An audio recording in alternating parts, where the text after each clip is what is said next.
Naam, kokote uliko mpenzi mtazamaji, natumai huna la kuamba jioni ya leo. Karibu, mimi ni Dickens Luvanda, tujuzane yaliyojiri hii leo kwenye taarifa zetu za Dira. Mtangazaji mwenza katika lugha ya ishara ni Boniface Muredhi. Naam, Rais William Ruto ametia saini miswada 4 ya huduma ya afya kwa wote na kuzifanya kuwa sheria kabla ya maadhimisho ya sikukuu ya Mashujaa Day hapo kesho Ijumaa mwaka huu katika kaunti ya Kericho chini ya kauli mbiu huduma ya afya kwa wote. Miswada hiyo inayojumuisha miswada ya bima ya afya ya kijamii, mswada wa afya ya kidijitali, mswada wa huduma ya afya ya msingi na mswada wa ufadhili wa uboreshaji wa kituo, na zinaashiria mabadiliko muhimu zaidi ya afya katika taifa hili. Na kama anavyotufungulia jamvi la Dira ya Hope TV jioni leo, Dira anasema kwamba huenda ikawalazimu wa Kenya kulipa ushuru zaidi licha ya hali ngumu ya kiuchumi inaendelea kushuhudiwa humu nchini.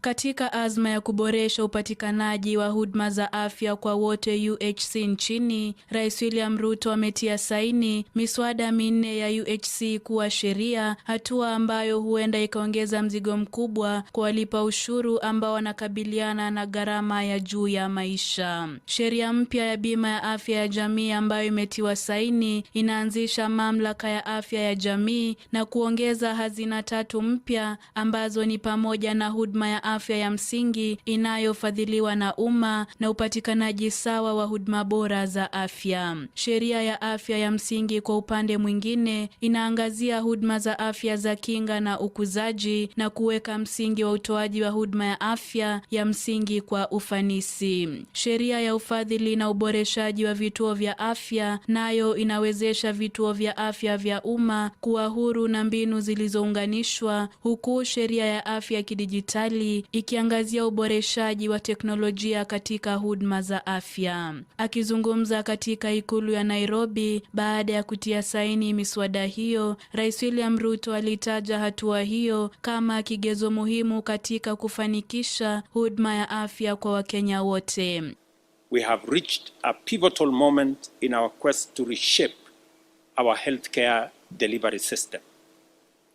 Today, 4 crucial bills for the implementation of universal healthcare have become law.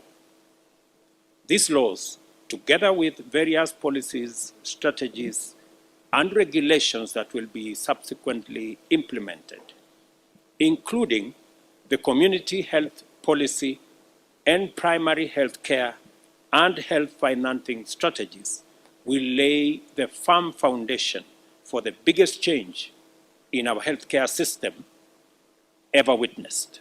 Kulingana na manifesto ya Kenya Kwanza, Ruto amesema serikali yake imejitolea kuwafikia huduma ya afya kwa wote, huku akisisitiza umuhimu wa utaratibu wa huduma ya afya ya msingi unaofadhiliwa kikamilifu na unaojumuisha huduma za kinga na tiba ya magonjwa. With health insurance coverage at a low of only 26% nationally, out-of-pocket costs are decimating families and keeping sick people away from treatment. The new Social Health Insurance Act will now address financial barriers to healthcare and the existing challenges faced by NHIF by establishing the Social Health Authority. Today, signing of these bills, the Social Health Bill, Your Excellency, as a woman, as a mother, as somebody with health information or who has been in the sector, this is the day that the doctors say that the mother who is pregnant is quickening. We have started now kicking as a ministry. Nikiripotia Dira, mie ni Grace Ahati.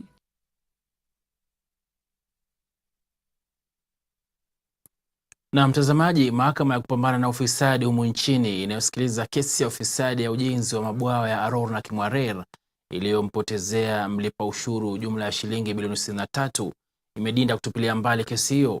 Hakimu Eunice Nyutu amesema kuwa ombi la upande wa mashtaka kuwa mahakama hiyo ilipendelea upande wa ushukiwa, hivyo basi ajiondoe katika usikilizwaji wa uamuzi wa kesi hiyo halina msingi. Ofisi ya DPP ambayo ni upande wa mashtaka ilikuwa imemtaka hakimu Nyutu ajiondoe kwenye kesi hiyo, kwani alikuwa ameonyesha upande ama mapendeleo dhidi yao. Hakimu huyo alipokezwa kesi hiyo ya Aror na Kimwarer Desemba 16 mwaka jana baada ya hakimu Lawrence Mugambi kupandishwa madaraka na kuhamishiwa katika mahakama ya juu. Kesi hiyo imekuwa na misukosuko kwani mashahidi 41 huwasilishwa mahakamani na kisha kuruhusiwa kuondoka bila ya wao kutoa ushahidi. The Court of Appeal adopted a test for recusal propounded by the House of Lords in Potter versus McGill 2002-1 All England's report at page 465, where it stated that, and I quote, "The question is whether the fair-minded and informed observer, having considered the facts, would conclude that there was a real possibility that the tribunal was biased." End of quote. The same position was taken by the Supreme Court, Justice Ibrahim in Jasbir Rai and 3 others versus Talokam Singh, Rai and 4 others in the Supreme Court, petition number 4 of 2012, which is in the 2013 EKLR, where he observed that, and I quote, "The court has to address its mind to the question as to whether a reasonable and fair-minded man sitting in court and knowing all the relevant facts would have a reasonable suspicion that a fair trial for the applicant was not possible. If the answer is in the affirmative, disqualification will be inevitable." End of quote. It has further been submitted by the applicant that in instances that the applicant has requested for time to adjourn the matter and seek instructions due to unforeseen circumstances, the court has refused the applicant such adjournment even where all the defense counsel have not objected to the same. And therefore I shall proceed in making my finding to explore the case background. Naam, tukisonga mbele ni kwamba Ezra Chiloba amejiuzulu kama mkurugenzi mkuu wa mamlaka ya mawasiliano humu nchini CA. Bodi ya CA imedhibitisha kujiuzulu kwake kupitia taarifa kwa vyombo vya habari ambayo iliwekwa saini na mwenyekiti Mary Mungai. Chiloba aliwasilisha barua yake ya kujiuzulu Jumatano ila hakusema sababu zake za kujiuzulu. Mkurugenzi mkuu huyo wa zamani wa IBC amekuwa na shutuma za ufisadi na matumizi mabaya ya ofisi.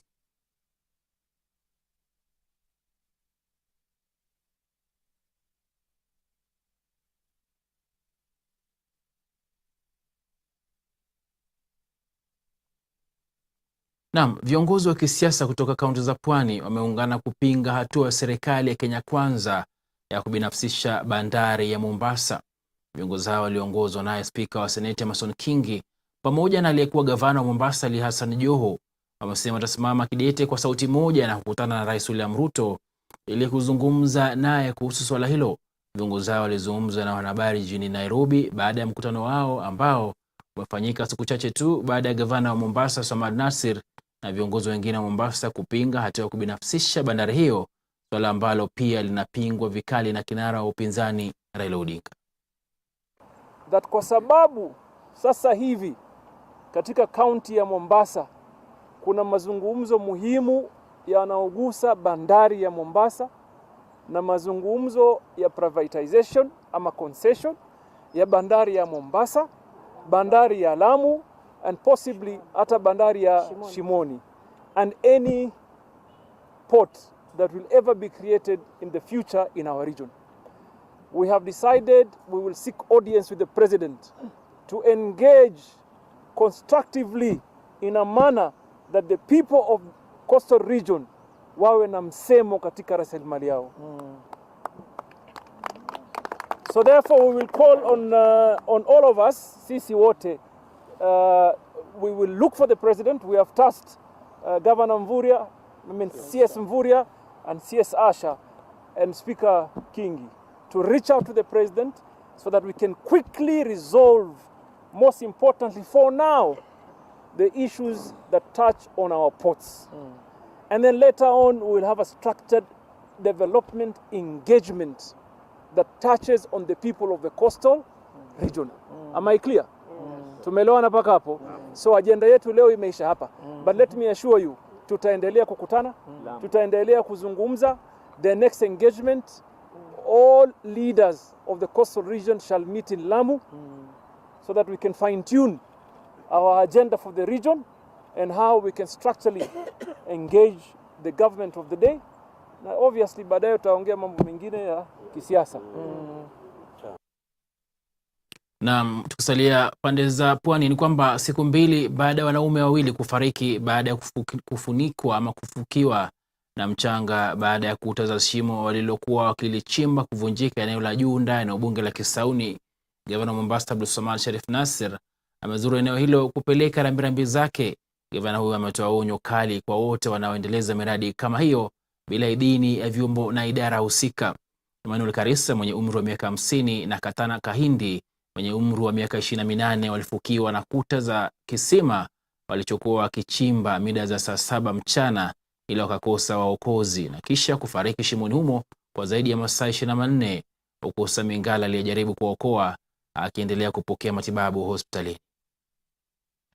Sasa mimi nitaomba kwanza, hii serikali kuu wako hapa na department iko hapa, hii mvua vile iko hiwe ni kifungua macho kwetu.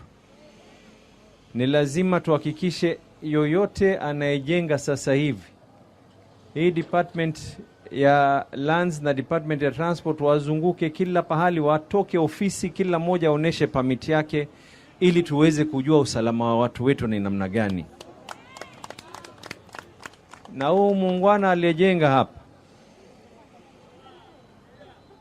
wewe Dan, najua uko na kazi ya kuangalia mambo haya, lakini hata imesababisha sasa hii nyumba nyingine iliyoko hapa, kwa sababu kuna chimbwa, hatutaki kuzika wengine. Ikiwa hatari, jaribuni vile inavyowezekana. Lakini sasa dude kama hili likiwa linachimba chini, hatutaki hatari nyingine tusikie kuwa mtoto ameangukiwa kwa sababu kulichimbwa chini kwa chini, si ndio? Kwa hivyo kwanza muassess ikiwa itahitajika, na tusaidiane na wao wale ambao ni wenye kuishi ndani, sio mwenye nyumba, tuwasaidie waangalie mahali ili waangalie mahali kwingine. Hatuwezi kukubali kutafuta shimo lile mmoja ashaenda, wa pili akaenda kwa sababu ya ukaidi, tusitafute mwingine pia aweze kwenda hapo ndani. Si ni sawa? Na mimi nitaomba, tumeweka mataa, tumeweka watu wa kutosha, tumeweka mashini, tafadhalini muwapatie ule usikizano mnanipa mimi, muwapatie na hao usikizano huo. Si ni sawa namna hiyo? Na mtazamaji, wanaume wametakiwa kuwa na mazoea ya kufika hospitalini ili kufanyiwa vipimo vya magonjwa mbalimbali kama njia mojawapo ya kutambua hali yao ya afya, wakizingatia kauli mbiu ya mwaka huu ya sherehe za mashujaa Ijumaa ya Octoba 20. Vyama vya udaktari katika chuo kikuu cha JKUAT pamoja na hudumu wa afya vinasema kuna haja ya wanaume kuwa na mazoea ya kutambua hali yao ya afya ili kushughulikia magonjwa yanayohusiana na mtindo wa maisha.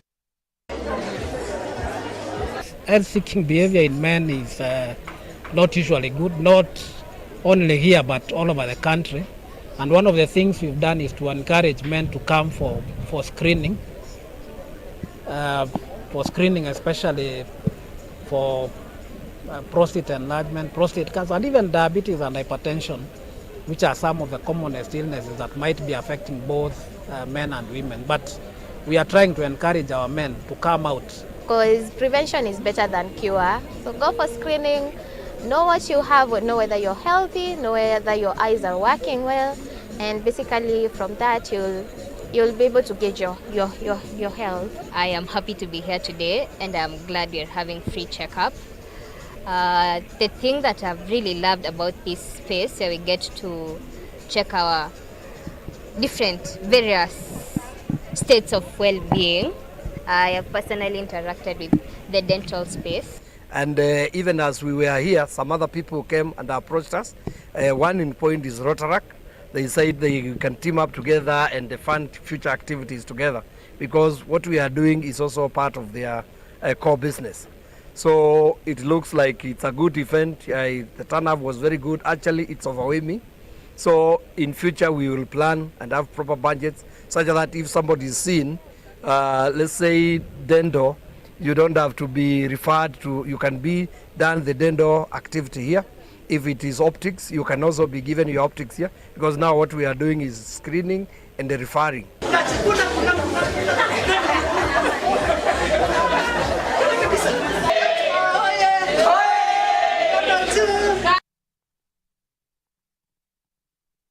Na mtazamaji, viongozi wa dini kaunti ya Embu chini ya Baraza la Kitaifa la Makanisa nchini NCCK wameshutumu kuongezeka kwa visa vya unyanyasaji wa kijinsia, mimba za mapema na ukeketaji wa wanawake ukipenda FGM, na kuwapa kuongoza kampeni dhidi ya visa hivyo.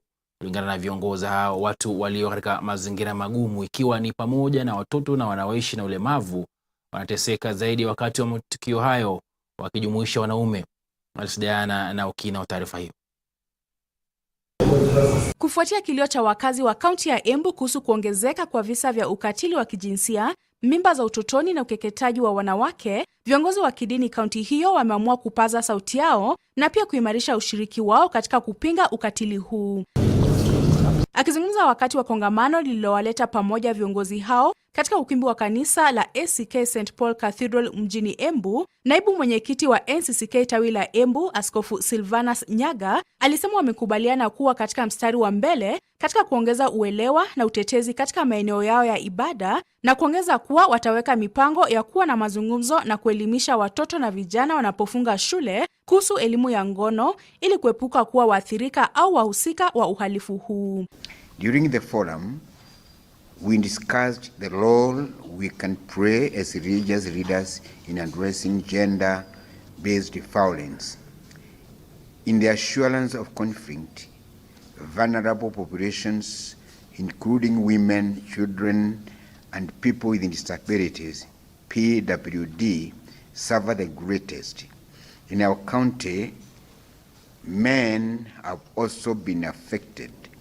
We understood that the 4 pillars of the second Kenya National Action Plan, second on the United Nations Security Council Resolution 1323, including participation and promotion of peace and non-violence, prevention from violence, protection from all forms of conflict, and relief and recovery. Mwakilishi wa Baraza la Hindu la Kenya katika mkoa wa Mlima Kenya, Vimal Chadha, alitaka serikali ya kitaifa na ya kaunti ya Embu kuendelea kutoa uongozi kuhusu jinsi wanavyofanya kazi katika kushughulikia masuala haya. This forum proposes that we the religious leaders will be proactive in raising awareness, advocacy and issuing anti-violence message on this menace in our worship places and in our community, and support initiatives aimed at addressing sexual and gender-based violence,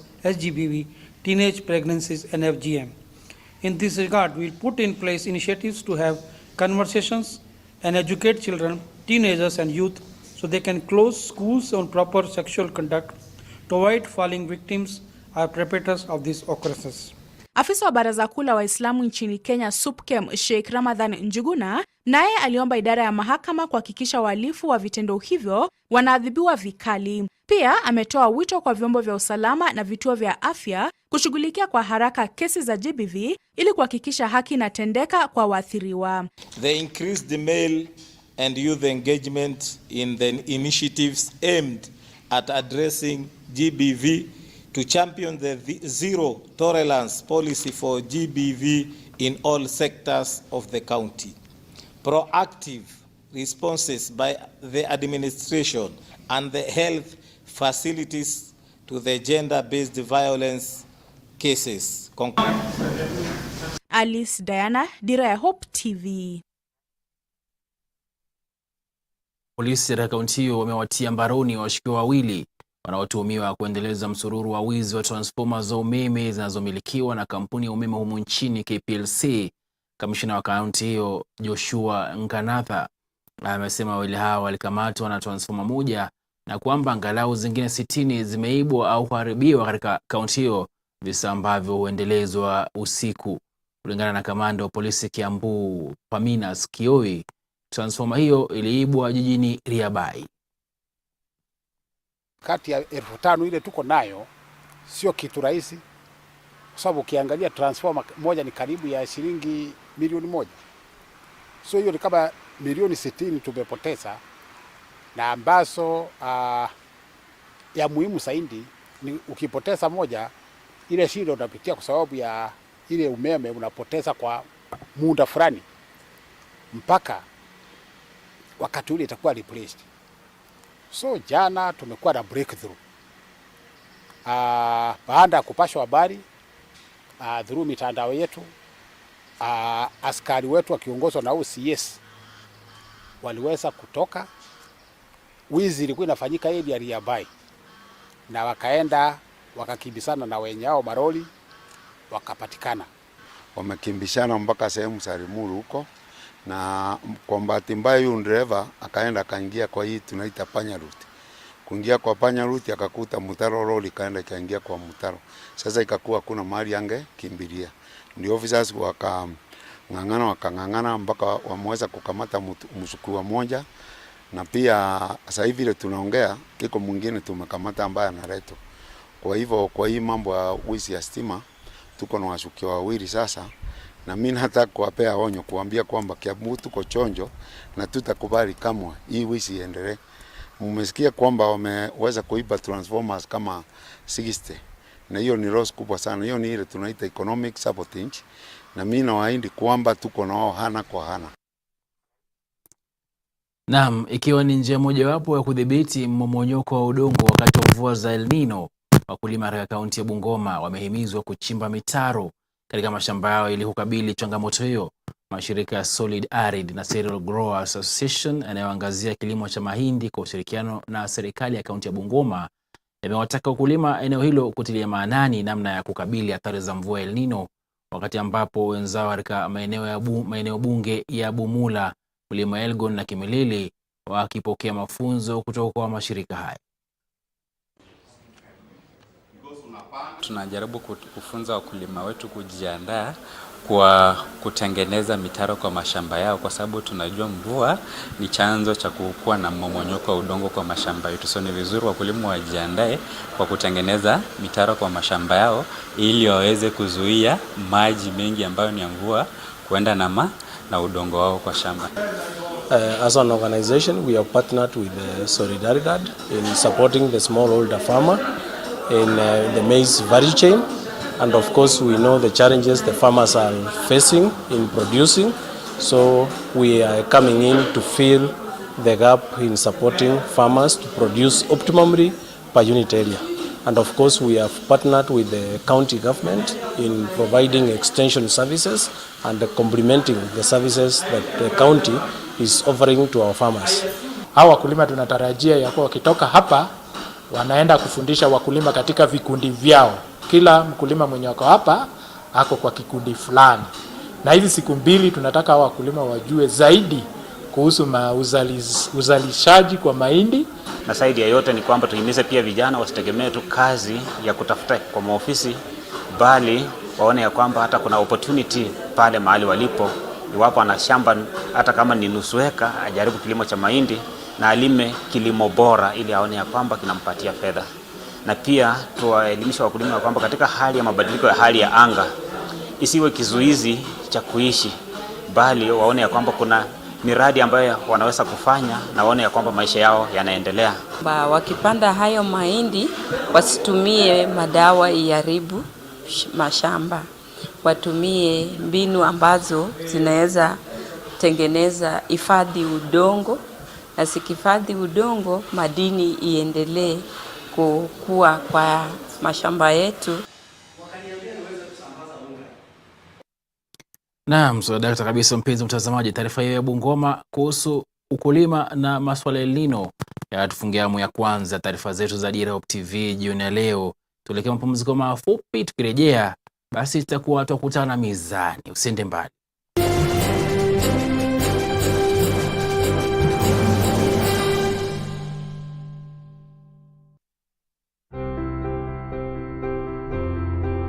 The Asian community in Kenya has been nationally recognized as the 44th tribe of the people of this great nation. For me, God is real in Christianity.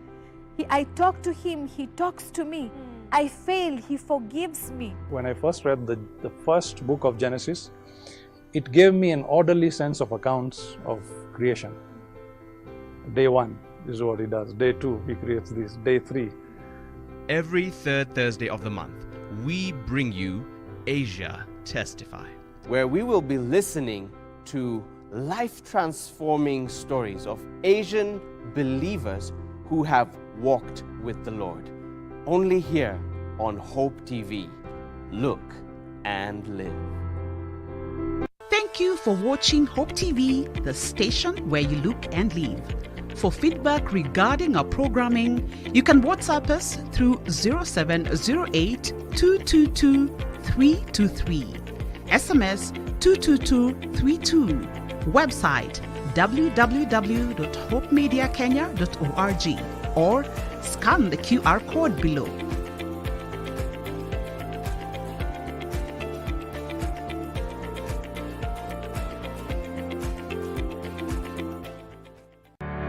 Yesu ndiye njia. Mtoto gani katika hii ulimwengu ameitwa Mungu mkuu? Nasema akasema udhu billahi.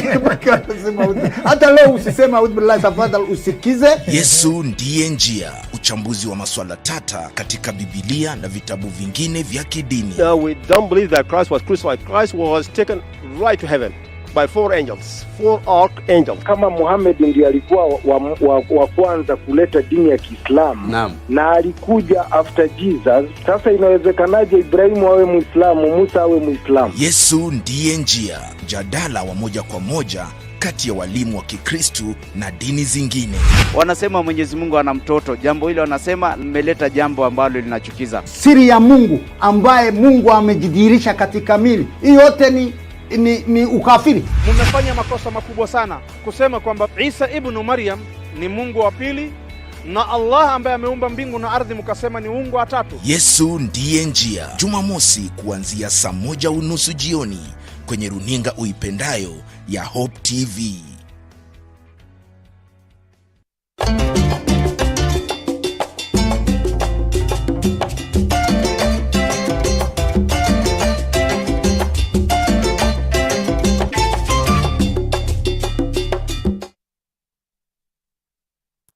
Naam, swala kabisa mpenzi mtazamaji, karibu tena. Hii leo katika makala ya Mizani basi tuangazia tahariri kuhusu mzozo ambao unaendelea wa Palestina na Israeli.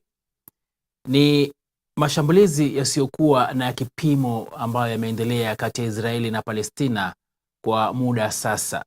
Ulimwengu ukigeukia kuzungumzia vita hivyo vilivyoanza upya mwanzoni mwa mwezi Octoba mwaka 2023 wakati wa vita vya Ukraine na Urusi ukipenda Russia, ambavyo kufikia wakati wa kupeperusha makala haya Octoba 19, 2023 vilikuwa bado vinaendelea. Israeli na Palestina ni nini hasa? Israeli ni nchi ya mashariki ya kati wa mashariki wa Mediterania. Taifa hili limepakana na Lebanon, Syria, Yordani, Misri na maeneo yaliyo chini ya mamlaka ya serikali ya Palestina. Israeli ya kisasa ilianzishwa Mei 14 mwaka 1948, lakini nyuma yake kuna historia ndefu ambayo kwa sehemu muhimu inasimuliwa na Biblia kama kiini cha historia ya wokovu. Mji mkuu wa Israeli umekuwa Yerusalemu tangu mwaka wa 1950, lakini nchi nyingi hazikubali hilo. Takriban 74.9% za wakazi wa Israel ni Wayahudi ambao wengi wao wanafuata dini ya Uyahudi, na 20.7% ni Waarabu ambao wengi wao ni Waislamu kwa 16%, ambao Waarabu hao ni Wakristo kwa 2%. Wahamiaji wengi wa Israel wasiopata uraia ni Wakristo. Na lugha rasmi inayotumika katika taifa hilo ni Kiebrania na Kiarabu. Lugha nyingine ambazo zatumika sana manyumbani Israeli ni Kirusi, Kifaransa na Kiamri, mbali na Kiingereza. Nayo Palestina ni taifa lililoko upande wa mashariki mwa bahari ya Mediterania, kati ya mkingo wa bahari hiyo na mto Yordani. Asili ya jina Palestina ilikuwa ni nchi ya Wafilisti iliyokuwa kanda nyembamba ya ardhi karibu na pwani ya bahari. Waroma wa kale walitumia jina hilo kwa ujumla ya jimbo lao katika sehemu hizo, na baada ya uvamizi wa Waarabu Waislamu, jina hilo liliendelea kutumiwa kwa umbo la Kiarabu, ukipenda Philistine ama Philistine, na kuonekana kama sehemu ya Shamu au Syria. Tangu mwaka wa 1516 eneo lilitawaliwa na milki ya Osmani kwa muda mrefu. Maeneo ya Palestina yalikuwa sehemu ya kusini ya jimbo la Dameski, na katika karne ya 19 jimbo la pekee la Yerusalema liliundwa, na baada ya vita kuu vya kwanza vya dunia, Uingereza ulitawala eneo hilo kama eneo la kukabidhiwa na shirikisho la mataifa na kugawa eneo katika sehemu mbili: upande wa magharibi Palestina yenyewe na upande wa mashariki mto Yordani ulikuwa baadaye milki ya Yordani. Naam, labda wajiuliza kwamba vita vya Israeli na Palestina vilianzaje? Israel ilitangaza vita dhidi ya Palestina mwanzoni mwa Oktoba 2023 baada ya mashambulizi makubwa kushtukiza yaliyoanzishwa na kundi la wanamgambo wa Palestina Hamas na kuwaua takriban watu 700 nchini Israel, huku mashambulizi ya anga ya kulipiza kisasi ya Israel yakiua zaidi ya watu karibia 413 huko Gaza, maelfu wakiachwa bila makao na kutorokea usalama wao, miundombinu ikiharibiwa vibaya. Kundi la wanamgambo wa Palestine Islamic Jihad PIJ, ambalo linaendesha harakati zake katika ardhi ya Palestina, pia limejiunga na Hamas na kushambulia Israel. Lakini chanzo cha mzozo kati ya Israel na Palestina ni nini? Mgogoro kati ya serikali ya Israel ama taifa la Israel na Palestina umekuwepo kwa miongo kadhaa sasa, na suala la umiliki wa ardhi ndio limetajwa kuwa nyeti zaidi, vita ambavyo vimeathiri mataifa jirani pia.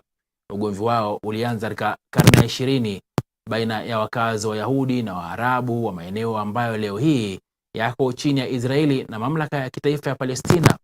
Ulisababisha tayari vita 6 kati ya nchi ya Israel tangu kuundwa kwake mwaka wa 1948 na jirani zake za Kiarabu. Mapambano hayo yanaendelea mpaka wa leo na hayajapata suluhisho. Vita vilianza wakati wa kuongezeka kwa wahamiaji wa Wayahudi katika maeneo ya Palestina yaliyokuwa yakikaliwa na Waarabu.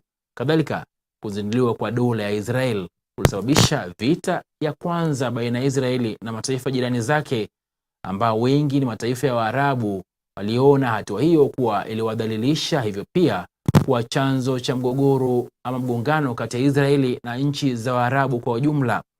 Baadhi ya wachanganuzi na wahubiri maarufu walio na historia kuhusu mataifa hayo mawili ni muhimu sana katika kuelezea chanzo cha ugomvi wa Israel na Palestina. Na katika makala haya ya Mizani na tahariri hii, mhubiri Askofu Kalisodede alichanganua na kuhadithia haya yote kupitia kwa kipindi cha Meat of the World kwenye kituo cha redio cha Hope FM na runinga ya Hope TV Octoba 15, 2023. By the year 1880, the population of Palestine was just around 480,000 people. Out of these 480,000, 456,000 were Arabs. 24,000 were Jewish people. That's the year 1880. When the first Zionist conference took place, 87, that was the population around Palestine. Then after that conference that I've called the Zionist conference in 1887 in Switzerland, yes. There was an emphasis on the Israelis returning back, because these sentiments, anti-Semitic sentiments that were all over Europe then, there was a call for them to return back. It was called Aliyah return back to Israel. And so the population began growing until by 1914, the Jewish population was actually 60,000 people in 1914. At this time, the Palestine was given under the Jewish protectorate, or what was called the British mandate, the British protectorate. So the British were the one who actually came in and took over from the Turks. Yes. And we are told there were quite a lot of fights between the Turks and the British, and finally the Turks left. Now, when the Turks left in 1917, the First World War was just coming to an end. Chaim Weizmann, a Jewish man, came up with a formula that actually introduced the bomb, the way we know it, bombing, TNT, as it's called, trinitrotoluene, which actually introduced the formula for making bombs. And very popular. He had a British background and very influential. And because he was very popular and influential because of this chemistry discovery that he had just made, he had a power with the British. And so he requested the British to give Palestine to the Jews. And a document was signed then that was called the Balfour Declaration, 2nd November 1917. And the Balfour Declaration basically stated that when the British mandate went in 1948, that they would give the Jewish people.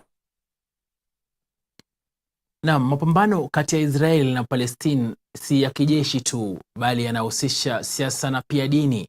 Wayahudi wa Ulaya waliokuwa wahamiaji wa kwanza kuwasili Palestina walichukua uhamiaji huo kama kurejea kwenye taifa la mababu, ambao basi mahali ambapo walisema kwamba ni taifa lao lingezaliwa upya, na pia kama ishara ya kutimia kwa sala ya Kiyahudi ya ombi kuwa waonane Yerusalemu. Lakini wakazi ambao walikuwa Waarabu wa Palestina waliowahi kuwasili kwa Wayahudi hao kutoka Ulaya kama harakati ya kikoloni iliyolenga kutoa ardhi yao. Je, mzozo huu ulianzaje? Uingereza ilichukua na kudhibiti Palestina baada ya mtawala wa eneo hilo la Mashariki ya Kati, Mfalme Ottoman, kushindwa katika vita vya dunia vya kwanza, ardhi ambayo ilikuwa ikimilikiwa na Wayahudi walio wachache na Waarabu walio wengi. Uhasama baina ya makundi hayo mawili ulianza wakati jamii ya kimataifa ilipoipatia Uingereza jukumu la kuwapatia makazi Wayahudi katika eneo la Palestina. Kwa upande wa Wayahudi, eneo hilo lilikuwa la mababu zao, lakini Waarabu wa Palestina pia nao walidai kumiliki ardhi hiyo, na hivyo basi wakapinga mpango huo. Kati ya mwaka wa 1920 na miaka ya 40, idadi ya Wayahudi iliyowasili katika eneo hilo iliongezeka, huku wengi wakituruka kuuawa barani Ulaya na kutafuta eneo la kuishi baada ya mauaji ya Holocaust ya vita vya dunia vya pili. Na kuanzia kipindi hicho, ghasia kati ya Wayahudi na Waarabu na dhidi ya utawala wa Uingereza ziliongezeka.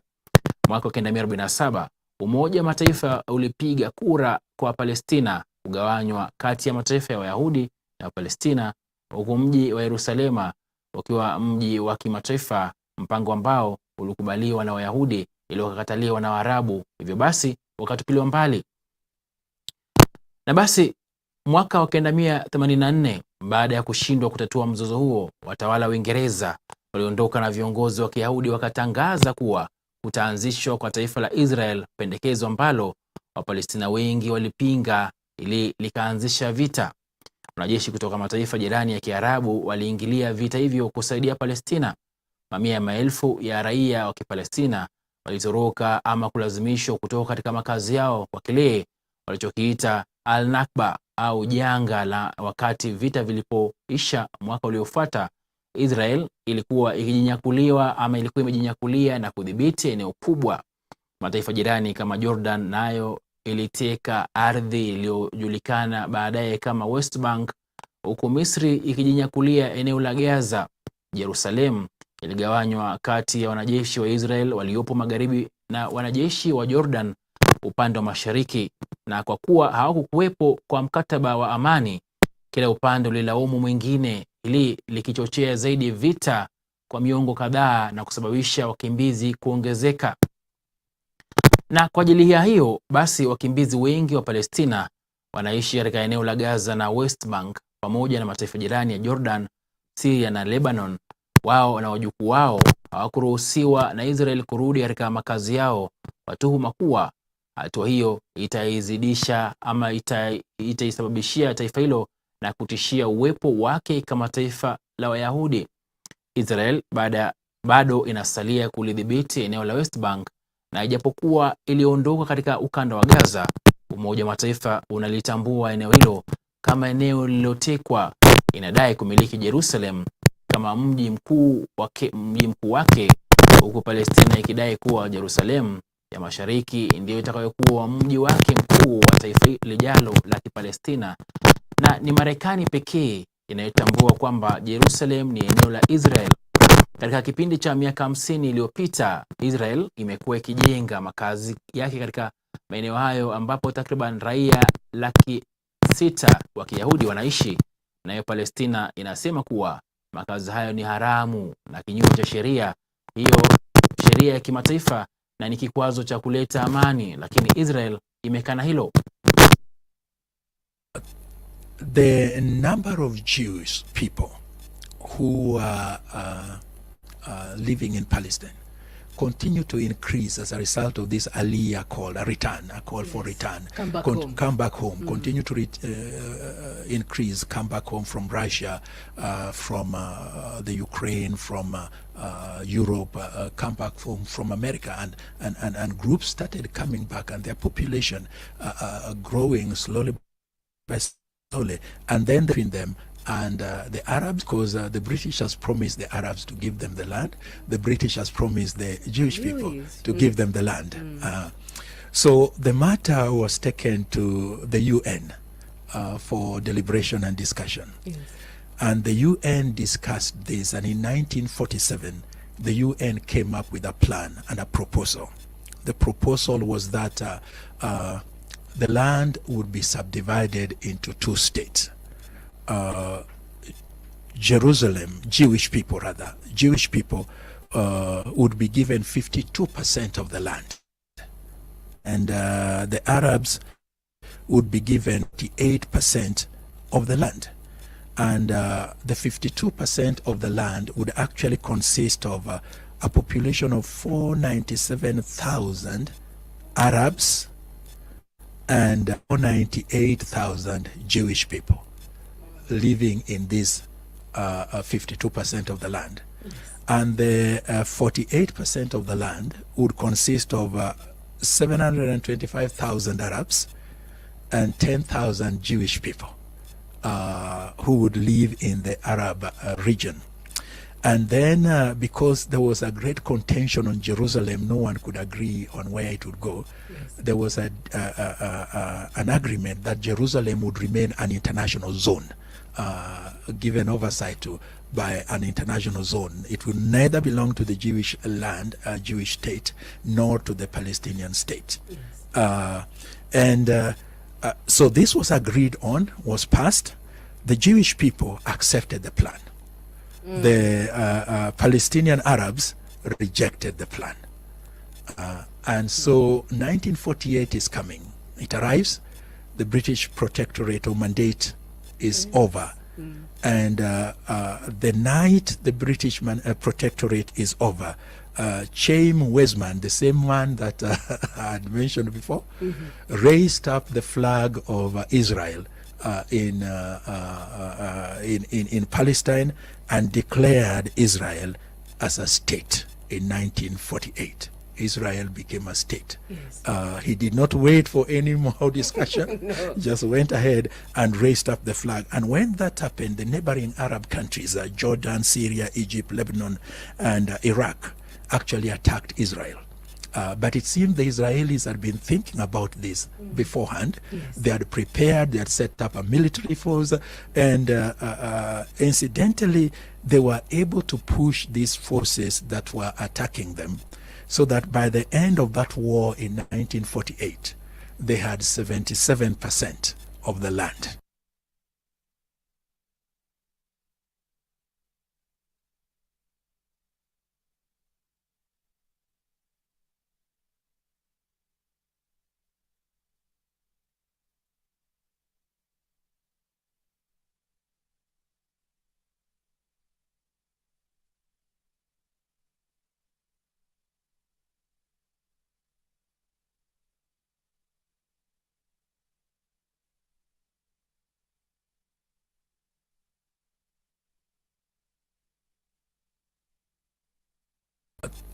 The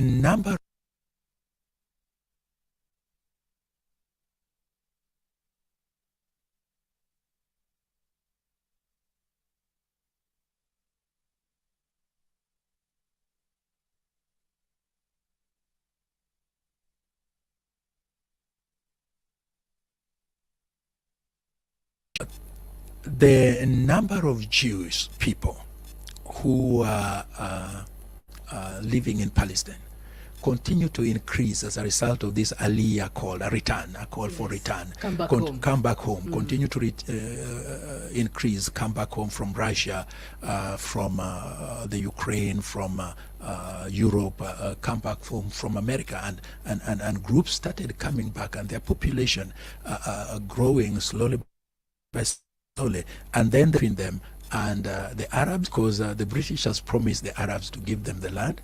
The British has promised the Jewish people to give them the land. So the matter was taken to the UN for deliberation and discussion. Yes. And the UN discussed this, and in 1947, the UN came up with a plan and a proposal. The proposal was that the land would be subdivided into 2 states. Jerusalem, Jewish people would be given 52% of the land. And the Arabs. Samahani kwa mtafaruku huo wa picha, mpenzi mtazamaji. Na Gaza inatawaliwa na kundi la wapiganaji wa Kipalestina kwa jina Hamas, ambalo limepigana na Israel kwa muda mwingi, jambo ambalo limesababisha Israel na Misri kudhibiti eneo la mpakani la Gaza ili kuzuia silaha kusafirishwa mpaka kwa wapiganaji wa Hamas. Japo raia wa Palestina wanaoishi Gaza pamoja na West Bank wanasema kuwa wanateseka kutokana na vitendo vya Israel na vikwazo, Israel nayo inasema inatekeleza vitendo hivyo ili kujilinda dhidi ya ghasia za Palestina. Kwa muda sasa kumekuwa na ghasia katika mpaka wa Gaza na Israel, raia wa Palestina wakishiriki maandamano wakiwataka wakimbizi kurudi katika makazi yao katika eneo ambalo sasa ni la Israel. Hata hivyo, Israel inadai kuwa waandamanaji hao wanatumika na wapinzani au adui wake kama ngao ili kuwashambulia. Lakini matatizo halisi kati ya waasi hawa wawili ni yapi? Na ni bayana kuwa kuna masuala kadha wa kadha ambayo Israel na Palestina hawawezi kukubaliana.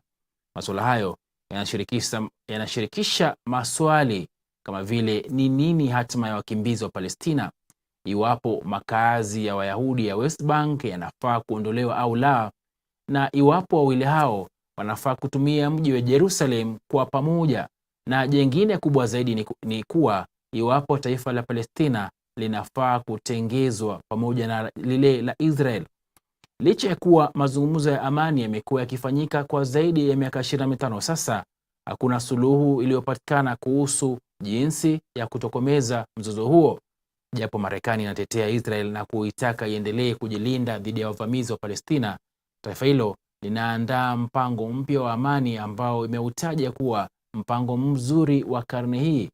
Hata hivyo, Wapalestina wanasema kuwa Marekani inaipendelea Israel na kwamba hawatakubali mpango wote utakaoandaliwa na Marekani. Raia wengi ulimwenguni wakishindwa kuchagua waunge mkono taifa lipi kati ya Israel na Palestina, hasa wakizingatia historia ya mataifa hayo mawili jirani. Wanaunga mkono moja yazo, wengi pengine hawatambui historia yazo.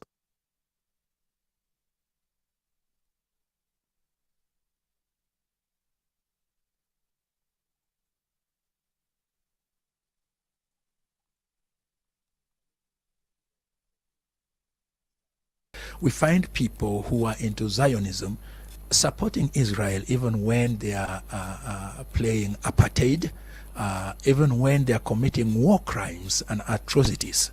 They basically support Israel. I think the position that perhaps may be better is to take the position of the angel that met Joshua. And Joshua meets with the angel and asks the angel, "Are you for us or are you against us?"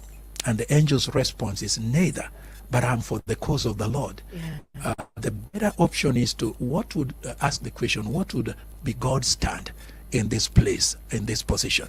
and how does God view this position? So that when Israel as a community commits atrocities and they are involved in apartheid and they are involved in war crimes, we need to come out as a church and say, no, that is wrong. You are actually committing atrocity. You are treating the Palestinians. They don't have any other land. You want them to migrate to Sweden or someplace like that. As a matter of fact, earlier on in history, the world was thinking of bringing the Israelis to Uganda. There was a time actually when the thoughts were established for them a place in Uganda. Do we want the Palestinians to go somewhere? And if they have also their right, like Israel has a right to defend itself when it is attacked, we also need to be at liberty to be able to condemn actions of the Palestinians when they go and commit atrocities by attacking innocent people and slaughtering them and capturing and killing people. We need to be at liberty and free enough to be able to actually say the Palestinians are committing atrocities and to condemn that action. Now that gives us the position of being not just neutral, but walking the line where we are on the side of God. Yeah. How would God have responded to this situation? How would Jesus have responded to this situation? Rather than just leaning on one side. I think that's important for us as we reflect on the current Israeli situation. Haya basi, mpenzi mtazamaji, ndio tamati ya tahariri ya leo kwenye makala ya Mizani. Tahariri hiyo basi ikiwa ni kuangazia ni kipi ama ni lipi basi kiini cha mzozo kati ya Israel na Palestina. Mie nimekuwa wako nahodha Dickens Luvanda. Kwaheri ya kuonana tena.